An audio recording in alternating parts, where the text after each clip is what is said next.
তোমরা যারা ক্যালকাটা ইউনিভার্সিটির আন্ডারে প্রথম সেমিস্টারের ছাত্রছাত্রী আছো এবং তোমাদের রাষ্ট্রবিজ্ঞান সাবজেক্টটা পাস কোর্সে আছে, তোমাদের জন্য আজকের ক্লাসটা খুবই গুরুত্বপূর্ণ। আজকের ক্লাসে তোমাদের রাষ্ট্রবিজ্ঞান সাবজেক্টের মক টেস্টের প্রশ্নপত্র অর্থাৎ মডেল প্রশ্নপত্র নিয়ে আলোচনা করব। এখান থেকে তোমাদের দুটো সুবিধা হবে, একটা হচ্ছে তোমাদের কোয়েশ্চেন প্যাটার্ন কেমন হবে, কোয়েশ্চেনের কাঠামো কেমন হবে সেটা তোমরা জানতে পারবে, অর্থাৎ প্রশ্নপত্রের স্ট্রাকচারটা জানতে পারবে। আর দ্বিতীয় সবথেকে গুরুত্বপূর্ণ যে সুবিধাটা তোমরা পাবে সেটা হচ্ছে তোমাদের সিলেবাসের মধ্যে মোস্ট ইম্পর্টেন্ট প্রশ্ন সম্পর্কে তোমরা জানতে পারবে, অর্থাৎ মোস্ট ইম্পর্টেন্ট প্রশ্নগুলো আমি এই মক টেস্টের প্রশ্নপত্রে রেখেছি। মক টেস্টের প্রশ্নপত্রটা তোমরা দেখে নাও।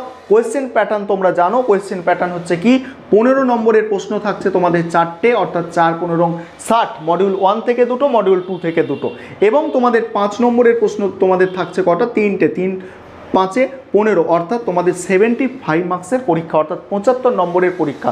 চলো তোমরা মক টেস্টের প্রশ্নপত্রটা দেখে নাও। এবারে তোমরা মক টেস্টের প্রশ্নপত্রটা দেখে নাও। প্রথমে দেখো মডিউল 1 থেকে তোমাদের 15 নম্বরের 3টে প্রশ্ন দেওয়া থাকবে, সেখানে দুটো প্রশ্নের অ্যান্সার করতে হবে, আর একটা প্রশ্ন 300 শব্দের মধ্যে লিখতে বলা হয়েছে। দেখে নাও তোমরা মডিউল 1 থেকে আমি যে প্রশ্নগুলো 15 নম্বরের জন্য তোমাদের দিয়েছি, দেখো প্রত্যেকটা প্রশ্নই খুবই গুরুত্বপূর্ণ। এই মক টেস্টে যে প্রশ্নপত্রগুলো আমি দিয়েছি, দেখো স্বাধীনতা ও সাম্যের মধ্যে সম্পর্ক লেখো। দ্বিতীয় প্রশ্ন হচ্ছে আইনের সংজ্ঞা দাও, আইনের উৎসগুলি লেখো। 3 নম্বর প্রশ্ন হচ্ছে সার্বভৌমিকতা সম্পর্কে একত্ববাদ বা অস্টিনের মতবাদ লেখো। এবারে দেখো মডিউল 2 থেকে দেখো মডিউল 2 থেকে যে প্রশ্নগুলো আমি 15 নম্বরের জন্য দিয়েছি, দেখো প্রথম যে প্রশ্নটা আছে, দেখো জন রলসের ন্যায় তত্ত্বটি আলোচনা করো।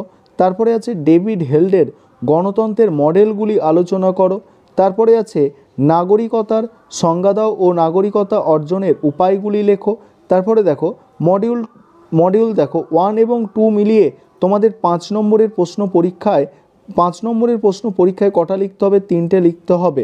ঠিক আছে, 5 নম্বরের প্রশ্ন পরীক্ষায় তোমাদের 3টে লিখতে হবে। 5 নম্বরের প্রশ্নের জন্য যে প্রশ্নগুলো আমি এখানে দিয়েছি, দেখো যে জাতির ধারণা ব্যাখ্যা করো, অংশগ্রহণকারী গণতন্ত্র কী, একত্ববাদ সম্পর্কে অস্টিনের মতবাদ, রাষ্ট্রের উদারবাদী তত্ত্ব বিশ্লেষণ করো, আইনের প্রকৃতি ও বৈশিষ্ট্য লেখো। এই ছিল তোমাদের মক টেস্টের প্রশ্নপত্র। এই প্রশ্নপত্রটা অতি অবশ্যই তোমরা ভালো করে তৈরি করবে, তারপর অন্য যেগুলো তোমাদের মনে হয় সেগুলো তোমরা পড়ে যাবে। এগুলো তোমরা আগে ভালো করে তৈরি করো।